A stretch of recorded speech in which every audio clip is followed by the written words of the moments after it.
All right, everybody, it's time to spin this wheel and hopefully land on something good. Not like E.T. for the Atari 2600. That's a terrible game. We know this. I reviewed it. Okay, let's see. Give me something good.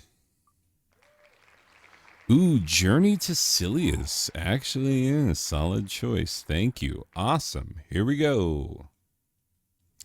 All right, ladies and gentlemen, I've just got one question for you, one question only. Was Journey to Silius always this hard? Like, this game is hard. It's like when I was a kid, I loved Russian Attack.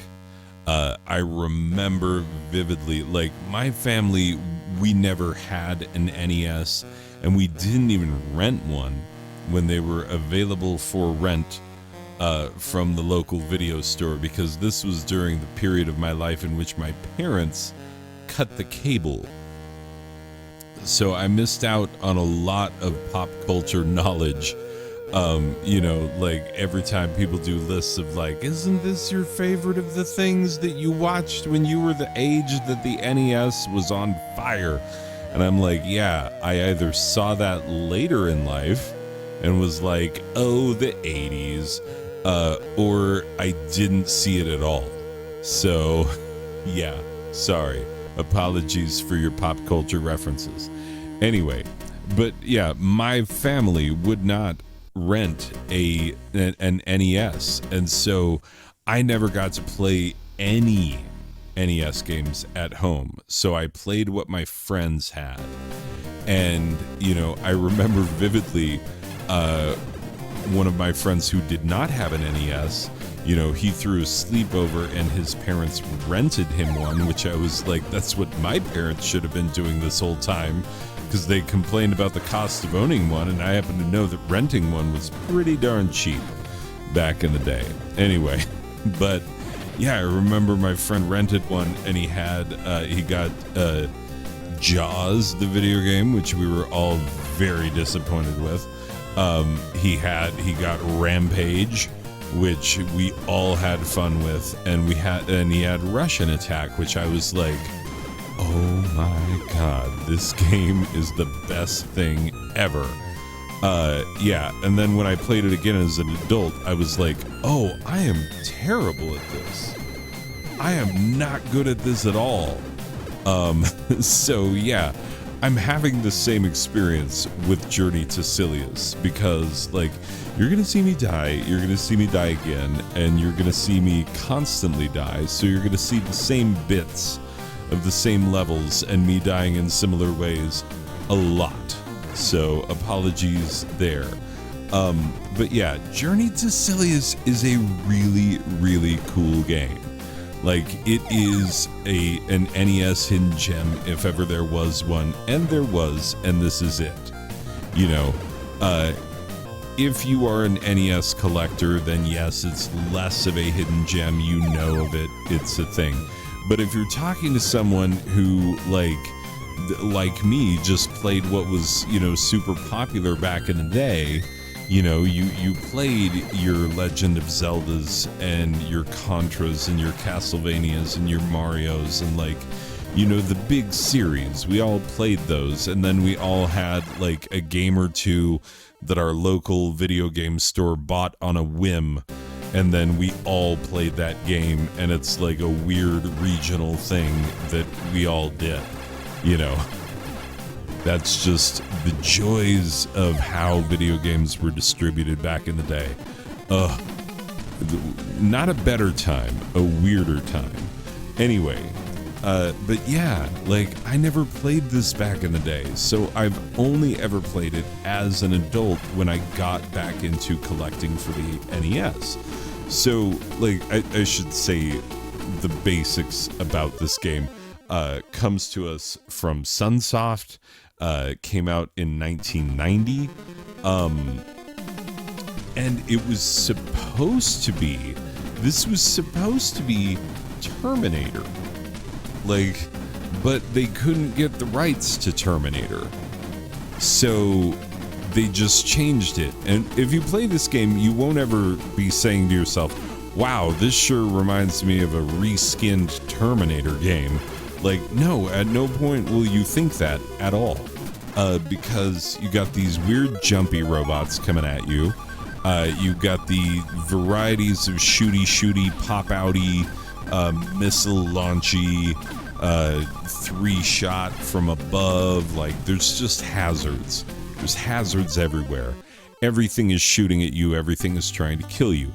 There's also a story to this game, and you've heard me complain about, games that throw too much lore at you.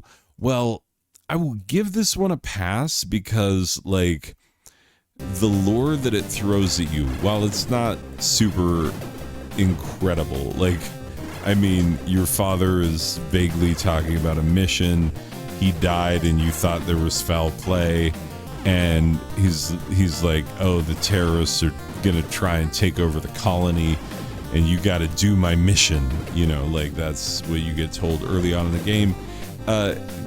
Who cares? Like, honestly, I am side-scrolling, I am shooting, I am, like, sort of Mega Manning, honestly. And you know what? Degree of difficulty for an early NES game, or, like, it's not that early, a mid to late NES game, but, like, once the things that the NES did were kind of established, this was the kind of game that you would see, like, oh, yeah, you're gonna move to the right on platforms and whatnot, and you're gonna kill the enemies by, whatever means is afforded you by whatever, time period this is based on and weapon that you have. And because this is based in a hypothetical future of Earth, you have a gun. Now, I did myself the favor of not ever looking up the manual because I played this game before and I feel like I know it. And so I did play a little before I started capturing footage. I played enough for me to remember, like, oh no, I am not great at this game. Like, that's how much I played. And I was like, well, it's not getting better. Like, we might as well capture the footage now. And indeed we did. By the way, there is a stutter in the footage. I tried to fix it as best I could. My cat stepped on my keyboard. It happens to the best of us. So yeah, there will be a, like, jitter in the footage at some point, and that is because of cat foot keyboardness that was unavoidable. Anyway, so yeah, this game, you've seen a million side-scrolling shooters, platformy shooters. Contra being, the big one that everybody loves because it's freaking awesome, and they should love it because it's all of our first introduction to the Konami code. Like, that was the original meme in the Dawkinsian sense. All of us knowing the Konami code. And so, yeah, anyway, we played these shooters, we know these, and so, like, Journey to Silius, when you pick it up, even if you never played it, it feels like a familiar quantity. It feels like something that you know. Even if you don't know it from your past, it feels like you know it from your past because it has that vibe of side-scrolling shooters from the time that you remember. And at the very least, will remind you rather strongly of Contra and the things that you love about Contra, including the fact that Contra itself, pretty hard to beat all the way through. I have had my troubles with it. Honestly, Journey to Silius harder in my estimation. Maybe it's because I played more Contra. I don't know. But this is real, true, proper NES hard. Because, while it's not one-hit death, and thank goodness it's not, It is, and Contra was, and that's why we needed the Konami code, because it's hard not to take hits in that game.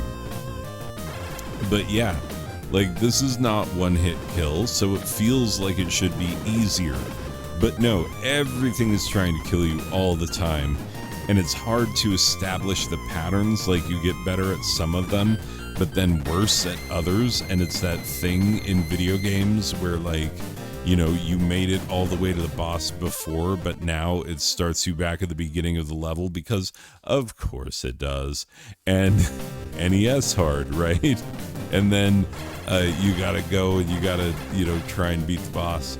You know, I mean, I guess for the actual boss, there was a checkpoint, but like, still is so hard. Like, it is so hard. And I mean, I guess there are checkpoints, like 2 throughout the level, but it's a long level and it's hard. Like, it's really hard not to take hits. And so, even if you know what's coming, which you kind of do over time, so it's a hard game. Like, I'm not gonna lie, it's not easy. So yeah, like, this might be one where you, like, I don't know, Game Genie yourself some lives or something. I don't know, find a way, because it's difficult, but it's super fun. It's so fun. The controls are tight for a game of this era, and the you know, the shooting action is good, the jump is good, the levels are well designed, the music is awesome, the feel of the game is just like, it's good. It just feels good, and you like it. You immediately, like, I'm telling you, if you've never played this game, if you start playing it, you're immediately going to be like, oh, I like this. You know, because that's how fun it is. It's a fun game. It is horrifyingly hard. Like, to me. Honestly, like, know this. I currently live in the same city as the famous and much beloved by myself as well, speedrunner Arcus, who is incredible. I don't know him. Like, I'm not going to pretend to know him, but I now live in the same city that he does. And yeah, I've seen him play Nintendo games a lot because he's incredible. Yeah, he would not have trouble with this game. I definitely did. You might not, depending on, like, you know, I'm a little worse at the NES than a lot of people my age because I never owned one until I was like 21. Yeah, I was 21. I bought one like at a thrift store when I was 21, when it was cheap. A good time to be buying an NES. Everybody was selling them off. Nobody cared. Everybody was like, ugh, who still plays video games, right? Anyway, yeah, this is kind of a magical time. I got a lot of games that way. You want to know why I have so many Atari 2600 and NES games? It's because I used to be able to buy them at thrift stores for nothing. That's why. Yeah, I haven't bought any recently. I mean, I bought some 2600. You can still find those on the cheap. It's hard to find ones I don't already have. Regardless. But yeah, even though you're playing this game, like, a lot of us did not play this back in the day, and a lot of us, when we pick it up, it just has that familiar feel because it's a really well-designed NES game. And if you've ever played other really well-designed NES games, you're gonna pick it up and you're gonna be like, oh yeah, you're right, okay. Like, it's just gonna feel natural and normal, which is a high compliment for a game, you know? Like, not every NES game got its due, otherwise we would have all bought copies of Panic Restaurant. That's one where it's like, okay, it's rare for an unsung game on a console that then becomes insanely rare because nobody bought it. Like, In the Atari 2600 era and NES era, it's rare for those games to also be good. But yeah, like Panic Restaurant is one that was like legitimately good. You know, it definitely was. Anyway, Journey to Silius, like Journey to Silius wasn't that popular, but people who played it really liked it. So it's not going to be as rare or as, you know, crazily valuable as a, you know, as a Panic Restaurant or as a Princess Tomato in the Salad Kingdom or whatever that game is called, that I don't need to worry about because I'm never going to own it because it's very expensive. I'm not going to spend that much on an NES game. But Journey to Silius, I routinely see at very affordable prices. It seems like you can get a physical copy of this game pretty reasonably. And for how much fun it is, like, it's definitely worth owning.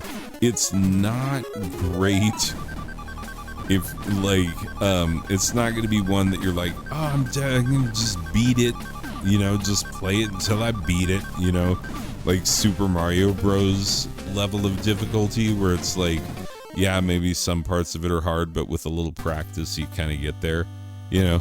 It's much harder than that. It's, you know, it's Mega Man hard.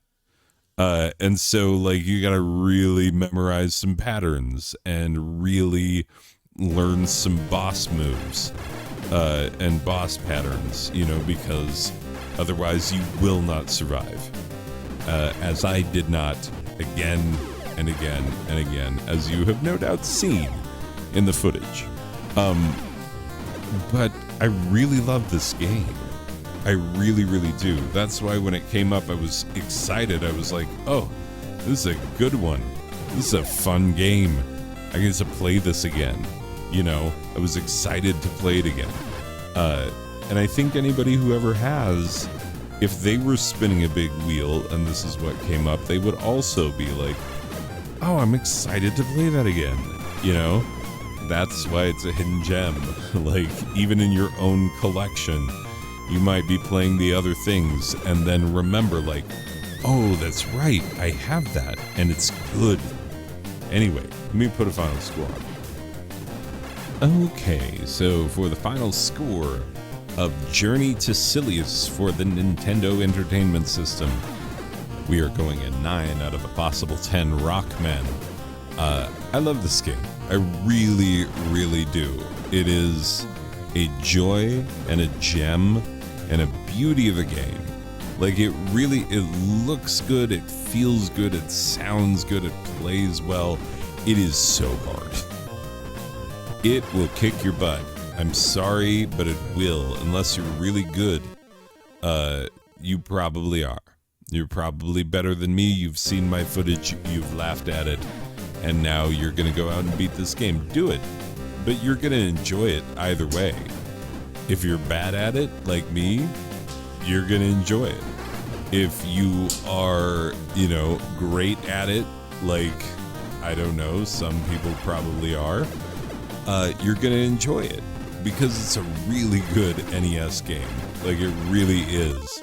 And I feel like if it didn't, if it didn't get buried somehow, you know, it never reached the standpoint, or never reached the level that it could have. But, like, it's funny that it started as a Terminator game, but, like, they then had to make it its own thing, and you get, like, this whole anime front story, you know, emo kid avenging his father. I know that's what he would sound like in the voiceover, father. Yeah, that's him. Anyway, but yeah, it's a fun game. It's a super fun game. I love it. I love it very much. And if you've never played it, you owe it to yourself to go out there and play it. Anyway, people, that's going to do it for this one. I will see you in the next one. Okay, bye.